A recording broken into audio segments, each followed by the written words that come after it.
Good morning, everybody. It's your girl, Miracle Sims, and you're listening to God, Sex, and Love, your daily dose of inspiration and juice. It is February the 15th, 2023, and today the topic is, can the giver of life take life? First, I want to say hello to our friends over at Rumble. This is the first time that I'm supposed to be streaming live at the same time as and everything like that. So hello to those that may be watching on Rumble and everything like that. I hope that you all had a great Valentine's Day yesterday. Mine was just fine. For the most part, I kind of chilled, but then I also had a few tasks yesterday. One included filming an episode of the GSL talk show. My little guy had class yesterday as well. Outside of that, it was pretty chill, time in between. When NJ got up yesterday morning, he wanted to watch Little Bear. So that was a cute moment and whatnot. My husband, he went out to go hustle in the streets and whatnot. And so, it wasn't the most quote unquote romantic, right? Valentine's Day. But like I said in my post, man, at the end of the day, every day is Valentine's Day when you marry someone who loves you unconditionally. So again, shout out to my husband. And thank you for being out there, being a man, you know what I'm saying, out here, getting it how he can. And I'm definitely praying for him to, get into the positions and things that he wants to be in and everything like that. No, I did not do my nails. I told y'all yesterday I was thinking about that I might consider doing it, but no, I didn't. So at some point I'm gonna give myself some self-care, and everything like that. But that did not happen yesterday. So I'll let y'all know when they do. I'll let you know when they do. Yeah, that's pretty much it in regards to reports from yesterday. But y'all, the Lord has been I guess downloading some things to me this morning. All right. So first of all, I woke up this morning around 3:39, if I'm not mistaken. 3:39. And that, as well as just some other things that God had put on my heart and mind this morning, is the inspiration for today's topic. Y'all, can the giver of life take life? There's a lot to be said about this, y'all, so I might as well just get into it because like I said, I woke up this morning at 3:39, and y'all know what I did. I went and Googled Bible 339 and whatnot, and I listened to the prayer meditation. It was all about rest, and it was good. But I just felt like the Lord was just bringing these different ideas to my heart and mind in regards to, I guess, like these questions that people have and everything like that. And so, basically after I listened to the prayer meditation, I just pretty much got on it and I went back to the verse that I came across this morning, and it was in Lamentations. All right. Lamentations 3:39. It says, "Why should the living complain when punished for their sins?" And I was like, oh Lord. Woo. That's a good question. Why do we complain when we're punished for our sins? One of the questions that came into my heart and mind this morning, before the prayer meditation or while I was listening to it, was this concept of people questioning, like, well, why did God kill? Why did God do this or that? Like, people say those things in order to, I guess, cast some doubt, right? To give a reason not to believe the God of the Bible, right? Because, well, it's interesting. I ended up going deeper in a lot of ways. So some of these questions, other people have dug into and whatnot. And I this is what I'll say before I get into everything because there's a lot to share today. But the least that we can do as people, right, is to read. Again, I'm definitely a strong advocate for reading the Bible for yourself. That's one. Two, sometimes you got to go deeper, right? Sometimes you got to study a little bit more. And if you know for example, that you're not the type of person that's going to go learn Hebrew and do all of that and do the comparisons and all that type of stuff, then the least you can do is check out the research of people that have done that. Okay, so I'm one of those people, and that's what I did, right? And so just a simple search this morning, led me to several articles and things that have addressed these questions and whatnot, and all of them are in the Go Deeper section for those that want to, I guess, follow along with your girl and study what I study or whatever the case is. I share those things with you. So our friends over at calm.org, I don't know them, but I'm calling them my friends anyway. Y'all know that this is one of my resources or whatever that I tend to go to. So calm.org tackled it in a lot of different articles, but the ones that I took a look at today were the ones that said, is the God of the Old Testament a merciless monster? Check out that article. There's another one that they have that says, God says you shall not kill, but he kills. Why does he contradict himself? Check out that article. I even went deep because honestly, the best responses that I've heard to these questions is from crossexamine.org. And it's this gentleman named Frank Turek. I don't have their website on my thingy, but maybe I need to put it on there. But anyway, it's in the Go Deeper section. Check out crossexamine.org, and their article is called, where is it? Okay, it's called Is God Immoral When He Kills People?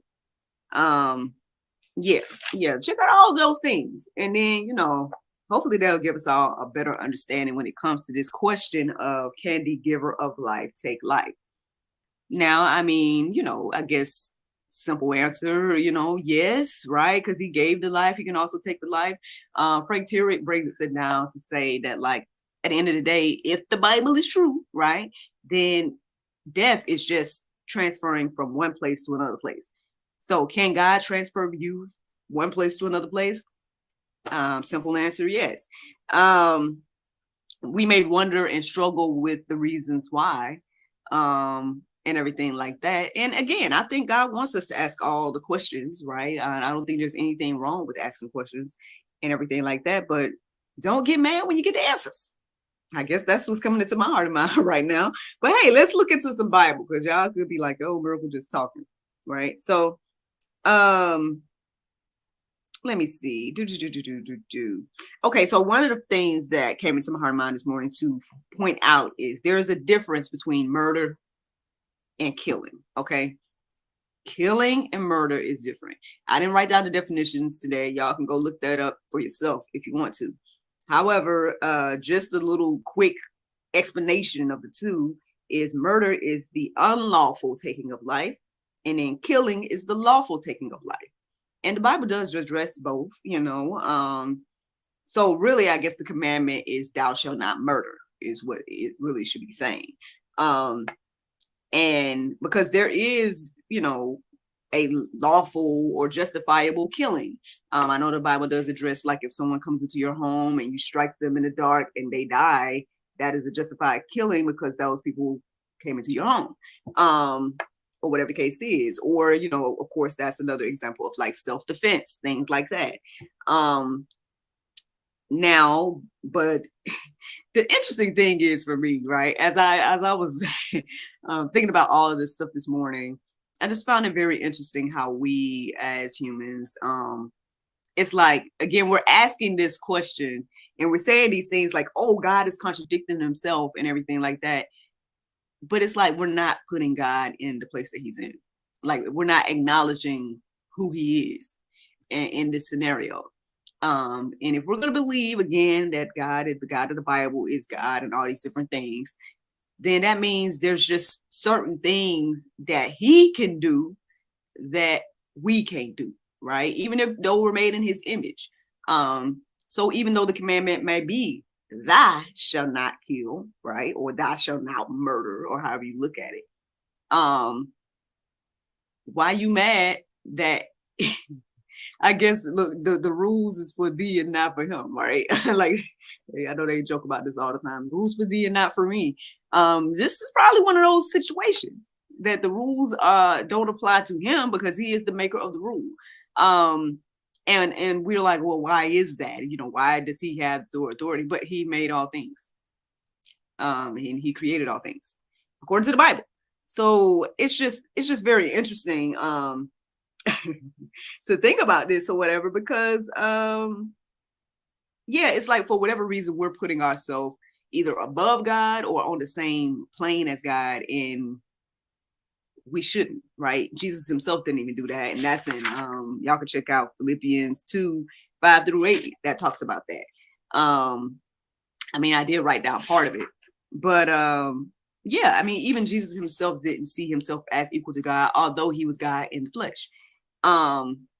So that's the thing, and we need to be like him, and that's what that verse was saying. Let me go ahead and read it since I'm talking about it so much. It's Philippians 2:5-6 that I wrote down. It says, in your relationships with one another, have the same mindset as Christ Jesus, who here I go again, y'all. I wrote that who do something, I don't know. In very nature, God did not consider equality with God something to be used to his own advantage. And again, y'all can read that entire what that verse, those verses had to say about that. But yeah, he didn't use those godly attributes that he possessed for his advantage, right? And I say, and this is just me paraphrasing this whole situation, is that he didn't see himself as equal to God. Therefore, why do we put ourselves above God, right? Why do we? So I guess you feel like because God can take life, that you should be able to take life. I don't know why we are like that, but yeah. So I think I want to start with this verse right here. And honestly, I wrote down the whole verse, but I really just want to share the part that stands out to me. And it's Numbers 23:19. And it starts by saying, God is not man. I just want to stop right there, to be honest. It goes on. It says that he should lie or have a son of man or a son of man, that he should change his mind. Has he said it? Will he not do it? Or has he spoken and will he not fulfill it? Yes, I understand that the whole verse says all of that. But I think the part that we need to get today is God is not man. Period. Anyway, and the interesting thing, so the conversation I had yesterday on the GSL talk show, the gentleman brought up Job and whatnot. He's like, "Oh, God went in on Job, da da da," and I was like, "Yeah, But the interesting thing is, I went and looked at a little bit of that this morning, and I just was like, "Wow." Well, he did go in on Job. And matter of fact, in the Go Deeper section, he went in on Job between Job 38 in its entirety, Job 39, Job 40, and all the way to Job 41. So y'all can read all of that and everything like that. But the verse I felt led to share this morning is Job 38:4. It says, "Where were you when I laid the earth's foundation?" It started there, y'all. It started there, and then he went on and on and on. But where were any of us? I know I confessed that back in the day, like back when I first was on whatever. I'm like, hey, at the end of the day, I understand that I'm not God. At the end of the day, I didn't make myself. You know what I mean? Like, I wasn't there at the beginning to be able to be like, yes, yay or nay. So I couldn't answer this question. I don't know if anybody else answer this question that's listening to the sound of my voice today. But where were you when God laid the foundations of the earth? Anyway, that was really, really interesting to reflect on this morning, that whole section. So I hope that y'all take a look at it if you have never done it before. Isaiah 55:8-9, it says, "For my thoughts are not your thoughts, neither are my ways your way." Neither are your ways my ways, declares the Lord. "As the heavens are higher than the earth, so are my ways higher than your ways, and my thoughts than your thoughts." The interesting thing, another interesting thing about this conversation is that the same people that will complain about like God and the things that, and the judgment, right, that took place in the Bible, especially in the Old Testament and whatnot, because they'll talk about, oh, innocent people that was killed and da da da da. And again, if you read those articles that I put to the Go Deeper section, then hopefully that'll give you an understanding of all those things. But hey, I mean, you got to be willing to go deeper, right? But anywho, however, one of the things that kind of just stood out to me is like the same people that would complain about that would be the same people that advocate for abortion, right? Like they want all the innocent life taken now, but then they want to complain about, I guess, the babies in Egypt or whatever the case is. Never mind what Pharaoh did and all that, and the taking of the babies of the Jews and whatnot. Y'all forget about that part. But then you want to, like, the judgment on that, y'all mad at. Like, it's just very interesting, you know, how that is, and how we contradict ourselves, right?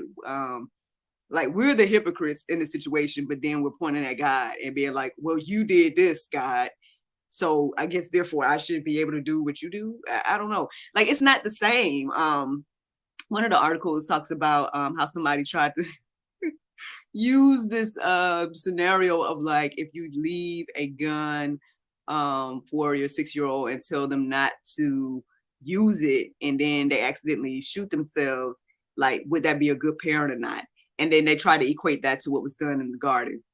And again, like, it's amazing to me, again, you know, people that are into apologetics and that, you know, have these conversations with people and stuff, because, you know, obviously people try to say things to trip people up, right? And so this is what Frank Turek said back. Y'all can, again, check all this out for yourself. But basically he was like, there's a difference between God, who can, you know, again, the giver of life. There's a difference between the giver of life versus a father that can no longer resurrect life. Like, you know, there's a complete difference between the two. At the end of the day, you know, there's plenty of, you know, I feel like we talked about last week, didn't we talk about a resurrected life or whatever, something like that. And there's plenty of examples of, you know, those that died coming back, X, Y, and Z, and God having that authority, God, and, you know, giving that authority to certain individuals like Jesus, and maybe even the bones of who was that? Elisha. That's what we talked about last week. So I mean, you know, so there's a complete difference between somebody that, if you have the ability to bring that life back,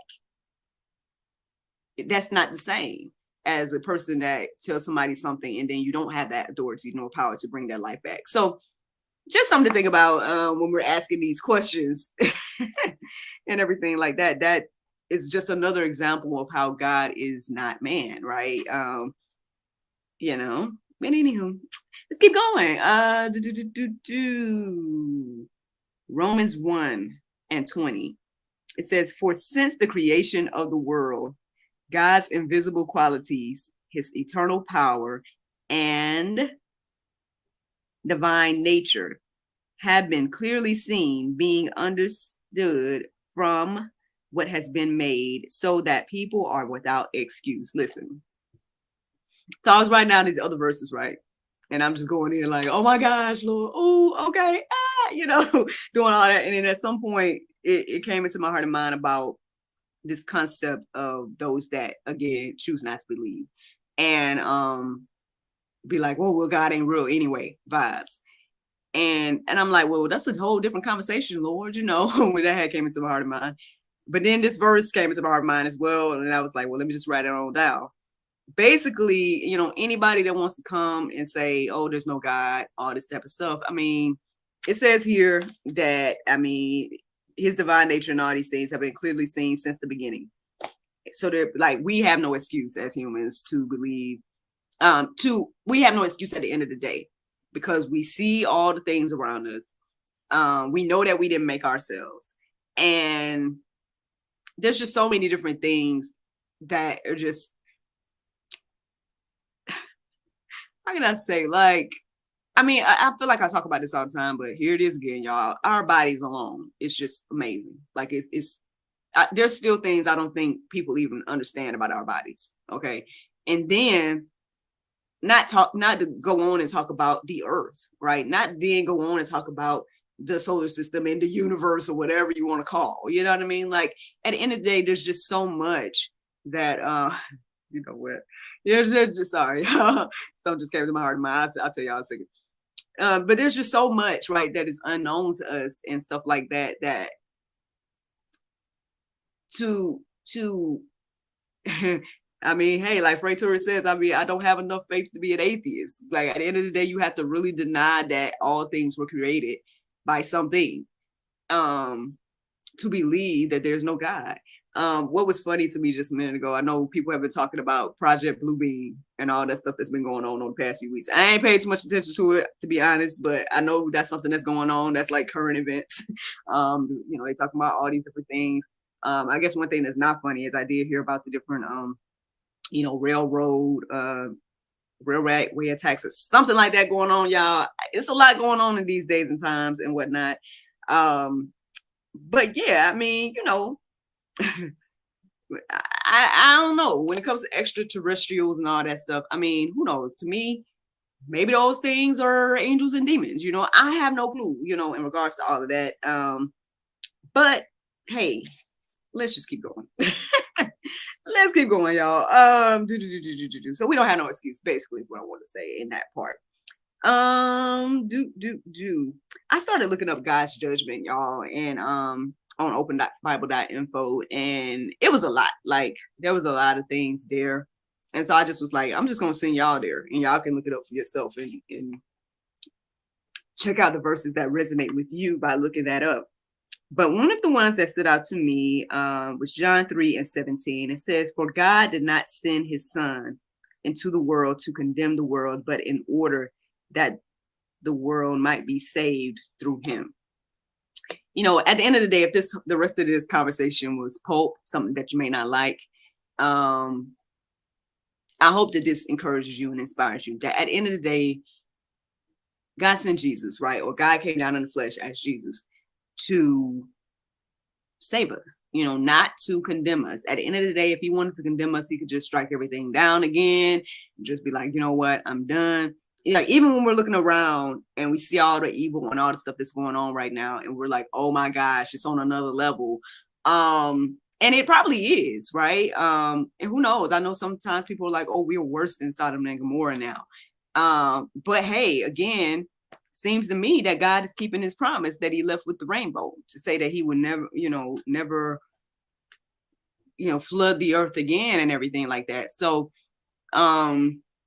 he's holding on to that, right? And in that grace and mercy and whatnot that he has for us, we are seeing what we as humans do with our free will. And unfortunately, a lot of us use it for evil. Whether that's killing, stealing, whatever you may, fill in the blank, really. So, yeah, y'all, at the end of the day, I guess going back to the first verse that I guess was the inspiration this morning, as well as just to answer this question. The question was, can the giver of life take life, right? Well, I guess he's asking us a question today. And Lamentations 3:39 says, why should the living complain when punished for their sins? And then that very next verse after that, verse 40 says, let us examine our ways and test them, and let us return to the Lord. So, y'all, that is ultimately the juice this morning. At the end of the day, the answer is yes, if you didn't know. But again, get a better understanding. If you have those questions, there's plenty of resources out here to do the research for yourself and study for yourself to show yourself approved. At the end of the day, you can't be out here, making all these bold claims and doing all these, saying all these blasphemous things. And then at the end of the day, it's like, have you read the Bible? No. So how do you even know what it says? Like, what are we even talking about then? If you can't make an informed conversation, I mean, what are you doing?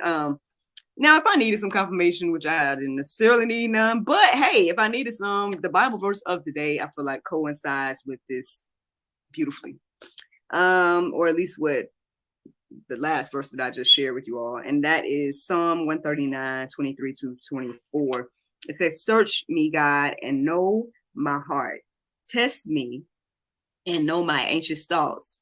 See if there is any offensive way in me, and lead me on the way of everlasting. So, friends, I hope you all enjoyed this juice this morning. Thank you so much for listening to God, Sex, and Love, your daily dose of inspiration and juice. I pray you guys can go forth and have a wonderful day, and I look forward to talking to you all tomorrow, if the Lord's will. Bye-bye. Thank you so much for watching The Juice, your daily dose of inspiration. I see I had at least one person tuning in live. Oh, it's my cuzzo here. So good morning to my cuzzo. Thank you for tuning in. I hope that you enjoyed the juice this morning. Yeah, y'all. I mean, hopefully, those questions was answered today. But if not, again, feel free to go deeper. There is plenty in the go deeper section to help you all, and that you can peruse and let marinate on your heart, souls, and minds this morning. Yeah, I mean, I know these questions may be difficult for us as humans, right? We're like, oh, well, why this? Why that? And again, I don't think there's anything wrong with asking questions. I think the Lord wants us to ask the questions. I think he wants us to seek him and draw near to him. And yeah. I just think that when it comes to those people that are trying to actively discredit God, right? Or those that are trying to discredit the Bible itself and things like that, that's when it becomes a little bit much, because you're not truly trying to ask the question to get an understanding. You're just trying to either, again, throw a stumbling block in somebody's way. And, that just isn't, it's not wise on one hand, because when you're throwing stumbling blocks in someone else's way, then, I don't know if I would say the blood is on your hands, kind of, but I don't know how else to say it in that moment. Like, it's one thing to have questions, and then you ask yourself, you try to figure it out on your own. But then when you try to spout out your ideas and then try to throw stumbling blocks in the way of another, it's like, that's a totally different thing, in my little humble opinion. But anyway, but asking a question and getting an understanding, nothing wrong with that.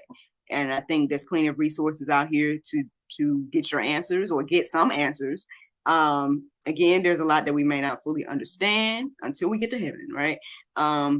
However, that's it, y'all. That's pretty much the juice today.